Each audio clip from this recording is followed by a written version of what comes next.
Welcome to this episode of the $1 Million Mastermind. I'm Larry Weidel, and before we get started, if you want to know exactly how to win again and again, go to weidelonwinning.com/webinar now to watch something I've put together for you. Now let's get going into this episode of $1 Million Mastermind. I'm here with the globe-trotting creator of all kind of interesting content, photography, books, videos. You can find him everywhere. He has a huge following. And look him up, Thorsten von Overgaard. Hello, Thorsten. Yep. Glad to have you. That was fun. Glad to have you on. And we're continuing on our conversation about creativity, and we're going to move into kind of getting more specific about deciding. And we've got my good friend and award-winning sculptor Jason Mell here. Yep. Hey, Jason. Yeah, nice to meet everyone. And so let's talk about how you wake up your creativity. You expand. Maybe you're already creative. You've done some things, and that's an ongoing process. If someone is at that point where they just say, I'm not that creative, wrong. Let me show you how creative you are. All I've got to do is tell you to do something you don't want to do. And then you get amazingly creative at avoiding that. You've been creative. You learn. If there's anything that children learn right from the start, is how to creatively avoid things they don't want to do, and then how to creatively get things that they want that their parents won't let them get. So you've been creating your own life, your own life. Don't sell yourself short. But the deal is, why not use that thought process, that thinking, to your advantage now as you're an adult to really move forward in your life, break out of the box and those restrictions and things like that. So you want to weigh in on, so we're moving on from just the observing stage to making decisions and deciding and picking something. You got to move from, like we talked the last time about, do something different, take a different direction, meet some different people, read a different book, do something different, but then look for something that strikes your imagination, but then follow up, go after it, So what would you have to say about that? So I might add something here. I think it's good to differentiate between thoughts and ideas, and having thoughts and ideas, and then being fed thoughts and ideas. You need time for both. You can pursue what other people think, pursue different forms of media, read books, but also just having time to process it on your own terms. So Larry's been over to my house before. He's seen my living room. One thing that people notice right away is I have things of inspiration in there, but no television. I do have speakers, and so I will play music there, and I spend a lot of my free time just sitting on my couch with no stimulation visually, and that's a spot where I think. And I might have books out that I'm referencing, but that's not where I'll sit and read. It's just where I think and process. And that helps kind of drive my own direction. It lets me break down other thoughts that I've picked up. But why did you set that up? Like there had to be a thought behind you. Like, you were in Aspen for years and you moved over there because you could be near the foundries. Yep. And you could get a bigger place, Much bigger, yeah. much bigger, and, work out in the yard and not worry about everything being stolen all the time. And so what was your thought about setting this up around the idea of allowing myself to be creative and think? So the way I set that up is, when I lived in Aspen, I had pretty much two spaces that were an extension of each other. There was no door dividing them. Any process that happened in one space had to share space with other ideas and other processes. Now I've divided my whole house up. I have a thinking area, I have a reading area, I don't particularly have one sleeping area. That can happen anywhere. And it does. Sometimes I'll be thinking and I'll fall asleep in that area. Yeah. And then with my art itself, I have different sections. In the yard, I do gardening. I work on sculptures there. I work on very different sculptures in 2 other studio spaces in that house. And it allows me to compartmentalize and let things develop in isolation and then bring them back into the bigger thought and the bigger picture later. Yeah. So I definitely like focusing on things in isolation, really processing them, and then allowing it to be part of something. So bigger. you knew if that location was going to pay off for you, it needed to be set up in a way that would allow you to open up and come up with ideas, and then to be able to process them and to run with anything at any given time. And some of it's not even based on my art. Some of it's based on the inspiration. I have rooms dedicated to plants. I have sections that are just stones that I find inspiring. And so I can go just sit and focus on something too and let that feed. Yeah, Jason's got an amazing knowledge of plants. I think your family or something like that. Well, so my grandmother gardened. My mother, once a spring and once a fall, gave me a section of the yard to plant however I wanted. Yeah. And so a fun thing is to walk through the Denver Botanical Garden with Jason telling you what you're seeing. To me, it's just plants. Plants and flowers, but he actually knows what they are. And and so when you're hearing that stuff, Thorsten, I can see your wheels spinning and expanding on this. Talk about what comes to your mind as you're hearing those kind of thoughts come out. Well, one thing is like television have to go. It just simply has to go. Television doesn't lead anywhere towards life. It's just a complete waste of time. So I mean, I don't have televisions. They are always in the hotel room. They put 1, 2, or 3 televisions up, and I never turn it on ever. So that's one thing. And it's interesting with this. I was just thinking about it here, like it was yesterday, that when I was, I don't know, 5, 6, 7 years, I had my room. And what was like the highlights in that age? And one thing was that I had to have a desk in my room, and it had to have night lights, like an architect lamp. So somehow it was important to have a desk. I didn't know what to use it for yet, but I needed a desk to sit and work with.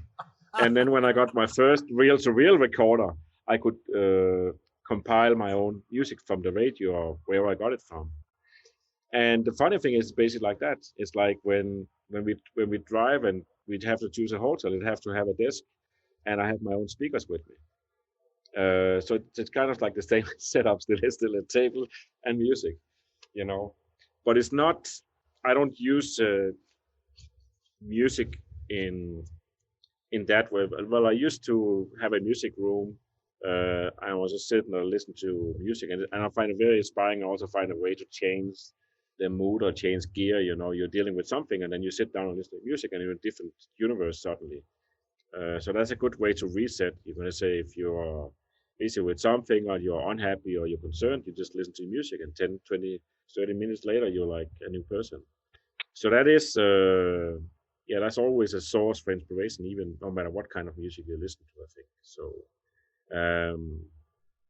but as you could say, we talk about the decision part. We say observe, decide, execute, and there is like, how do you make a decision? And we said before, well, in the previous episode, we said if you say you don't have to tell anybody what you want to do. Actually, often it's a bad idea to brief other people about what you plan to do in the future because they don't understand it. But if you do and they say that's a bad idea, or if that was something somebody else would have done it, then you're on the right track because they don't understand, but you do. You have a vision with something. So I think that's a good indicator for what is a good decision, and that is follow your own heart because you are unique, and that's one thing you have to believe in, that you want to be special and you are unique. If you don't believe that, then it doesn't matter. Then you can do anything in life. You could just have somebody tell you what to do. But I really believe that everybody, most people grow up and they feel they have a mission. They have like something special talent. They just haven't figured out yet what it is. And of course, you listen to other people and they have ideas, and your parents have ideas that like my dad and also my uncle were typesetters, so they used to say, become a typesetter. That's always going to be used for typesetters. And when you tell that to people today, they say, what is a typesetter? So apparently it wasn't used for typesetters forever. It was just a thing back then. So you can create your own future. And especially, I think, well, I think everybody basically have the talent, but you have to have the observe, design, and execute to actually make it into reality. But I think everybody have the ability to see some possibilities, that something, observe something, and that it could be nice to build a road here. It could be nice to do this. It could be nice to do that. And then some have, you could say, the talent or ability to decide how to do it. And also along the way, as you try to make a business become reality, you're going to see that it wasn't as you expected. So now you have to look at again and make some decisions, to get there. But you have to make decisions and execute. And the thing is, what you're doing is you're setting up a pattern for your life. Like you were talking about. I had a desire for a desk and a light. I didn't know what to do with them, but and the music and the speakers and things Exactly. like that. No, that's it. And Jason, he set up his space there in Denver. But the thing is that you're setting up a pattern for a life and something that can allow you to really have new things come in your life. Let yourself think. Basically giving yourself space to think, and you got to work through this idea of constantly moving forward, because I saw Vincent van Gogh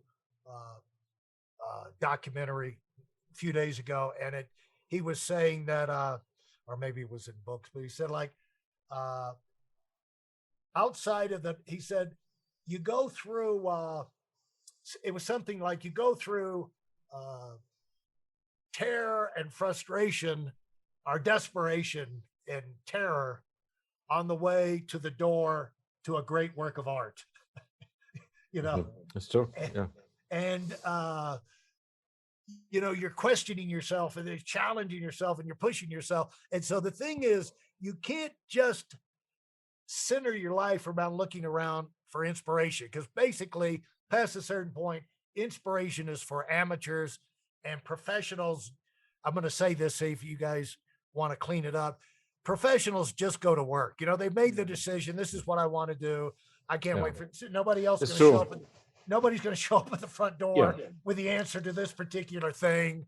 I got to just go to work. And so creative is not waiting for hours for the magic moment when inspiration comes to the sky and strikes. Is about showing up, getting started again and again, and then something amazing happens, or it doesn't happen. Yeah. But what's important is that you created the opportunity where it could happen, and you create that opportunity again and again and again. It's like investing in stock, or taking a lot of photos. Eventually, you're creating the opportunity where the great one will come, and for that to work, for anything to work, you got to be taking that next step forward. If you're an artist, you draw and paint, Picasso, I saw some of his sketches, and I'm sure you know this, like he would sketch in the top on his sketches, he would have Picasso written pretty big in the top left corner, and then he'd have the date, and then he'd have a Roman numeral, and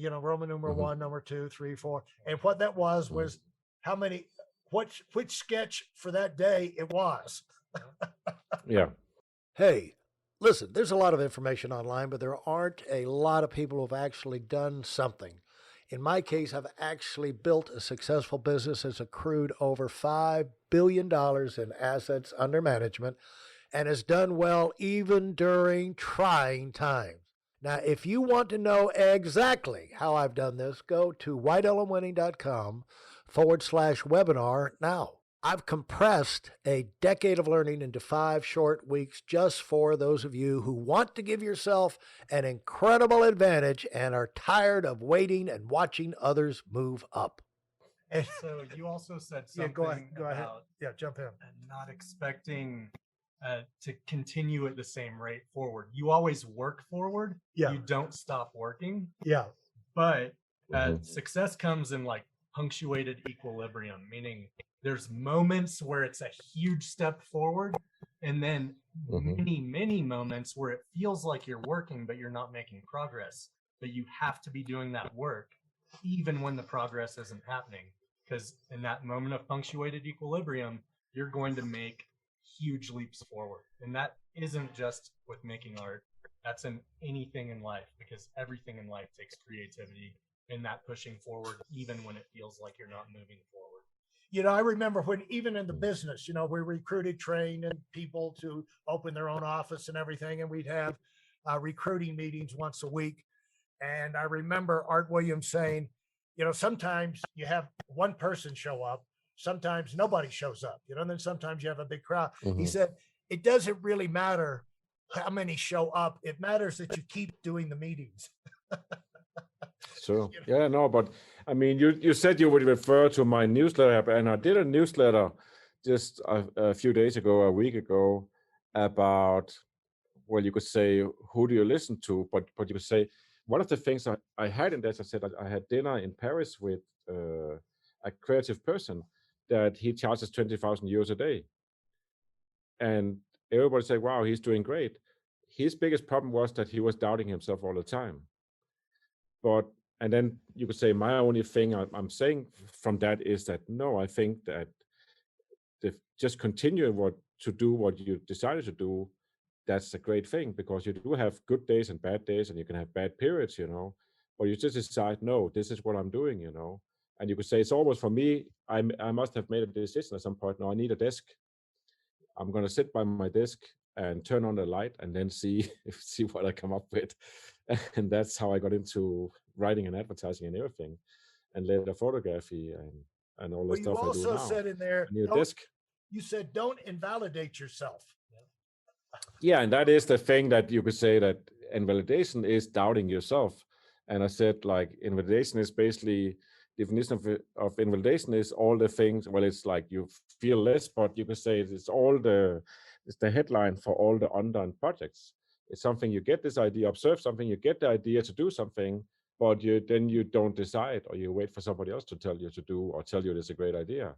But the whole point with art and entrepreneurship and all the things that valuable doing is that nobody can see what you see. They don't understand what you see. And once you made it, then they get it. And then they think it's obvious that, you know, everybody's have done it, you know. And I mean, there's lots of examples we can look at, like the guys who built the underground train. We have Apple with Steve Jobs. Like, why did he do that? Why did he just leave Microsoft do their thing, you know? But he decided, no, I'm going to build a computer this way. It have to be this design, have to be this system. He had lots of things where he decided against, you could say, common knowledge, and he just kept doing it. And you, I mean, Larry, you must be a great example of somebody who decided to do something. You just keep doing it. I mean, you're not retiring anytime soon, you know. Yeah. Yeah, I know I'm not smart enough to immediately figure it out, so I just got to keep doing it. Keep doing it. One day it has to work.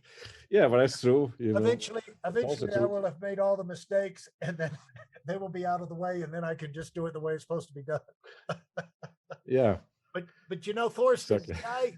This guy who trained me in financial services was a famous Yankee pitcher, and they won like 8 World Series in the 60s. And he was in there with Mickey Mantle and Joe DiMaggio and all. If you know baseball in the United States, those are big names, you know, Whitey Ford, Yogi Berra. DiMaggio, no. Yeah. Yeah. And I mean, he's in the locker room with them every day, 10 years. And they won. And he met presidents and actors and actresses. Everybody wants to be around the World Series winners.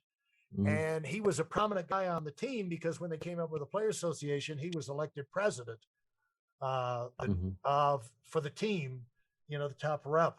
And so he knows, you know, he was like 8 presidents. He was in the White House with 8 presidents. And he said, told me something. He said, Larry, he said, one thing about the really great people is none of them really think they're that good. But, and he said, as a result, this is my take on it. And the other thing he said, but they're always working to improve. And that comes from the fact that, and the third thing he says, and they love it a little bit more than everybody else. And the fact that they Mm-hmm. love it, they don't think they're that great at it themselves.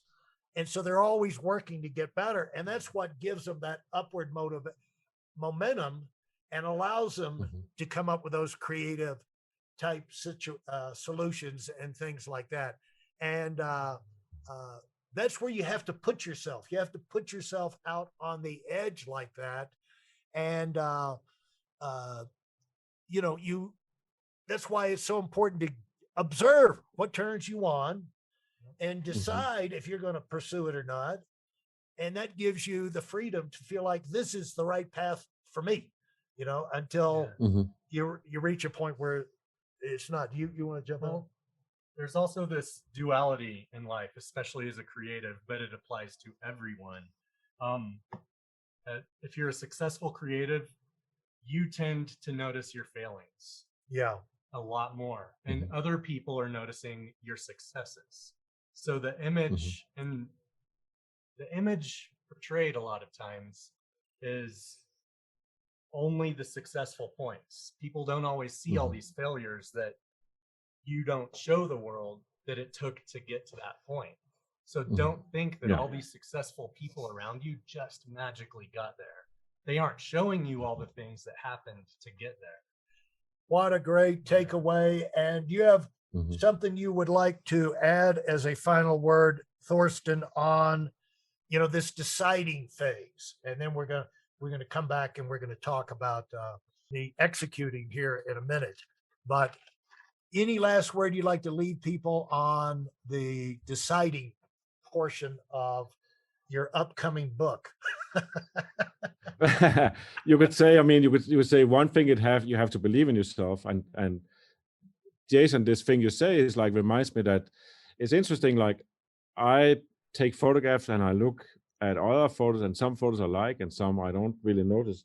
I was never really into photographs, but I do study artists. So I'll read about Ansel Adams, I'll read about Helmut Newton, or look at the stuff and try to figure out what is the breakthrough, what did they do right. And the common error people do is that they think, for example, with musicians, they think, oh, Beyonce, for example, is very successful because she looks like she does, as she does the type of music she does, or she has so many plays on Spotify. But if you go in and look at her career, you will see, no, that's not her breakthrough. That's not where she's actually making the money. That's not her success. And I actually don't know what her success, but you could say I know it, for example, Ansel Adams, that he tried for a long time to be a respected artist, like a painter that you get paid really well for limited prints. And he had some success with it, but not a lot. And when he was like, I think he was 22 or 23, 32, 33, his wife inherited a gallery in Yosemite. And from that gallery, they sold postcards like for $1, and then also some prints for, I think, $20 back then. And that was his first breakthrough. He was 33 years old. He'd been at this for like 15 years or more. And he's been trying to be really respected. And he makes money on postcards. He made, in today's money, I forgot what it was. It was 180 or 600,000 a year he made on that. That was his first really breakthrough. And you think, no, that's Ansel Adams is big prints like 40 times 50 centimeters or bigger, and it's signed. That's where the money is. No, it wasn't. It was postcards, you know. And if you look at Helmut Newton, you look at other guys, it's that's not how it was. And you look at Jeff Koons, it's like, how did he make money, you know? And there's always like a different story than what is visible. And that means you cannot just copy others, and then you go back to you observe with your own uniqueness, and then you make decisions based on what you feel is right and what you feel should be done. And that's going to be unique. And that's going to be, it's going to lead to a breakthrough at some point, you know. But it's not copying others, because that's not observing. That's just like, you're not actually observing. You can't get a original idea if you don't really research something 100%, you know. Absolutely. If you enjoyed what you've heard and are dead serious about finding out for yourself exactly how this works in the real world, I've taken the most valuable business lessons I've learned over 40 years and put them into something for you to watch. Go to whiteelementwinning.com/webinar now in order to move up as fast as possible. I'm Larry Weidel, and I run the $1 Million Mastermind. Go, go, go.